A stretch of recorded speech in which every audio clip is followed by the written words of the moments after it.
एक समय की बात है। एक छोटे से गांव में रमेश नाम का एक गरीब किसान रहता था। रमेश के पास थोड़ी सी जमीन थी, जिस पर वह कड़ी मेहनत करके खेती करता था। उसकी पत्नी और दो बच्चे थे, जिनकी जिम्मेदारी रमेश के कंधों पर थी। रमेश दिन रात खेतों में पसीना बहाता, लेकिन मौसम की मार और खेती की कठिनाइयों के कारण उसकी फसल अच्छी नहीं हो पाती थी। कभी सूखा पड़ जाता, तो कभी बाढ़ आ जाती।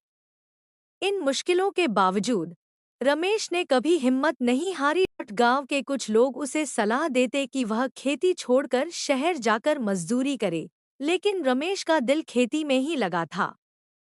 उसे अपनी जमीन से बहुत प्यार था। एक दिन गांव के पास एक कृषि अधिकारी का दौरा हुआ। उसने किसानों को नई तकनीकों और बेहतर बीजों के बारे में बताया। रमेश ने उस अधिकारी से सारी जानकारी ली और अपनी फसल के लिए नई तकनीकों का उपयोग किया। धीरे धीरे उसकी मेहनत रंग लाने लगी और उसकी फसल पहले से बेहतर होने लगी। कुछ वर्षों बाद रमेश की स्थिति में काफी सुधार हो गया।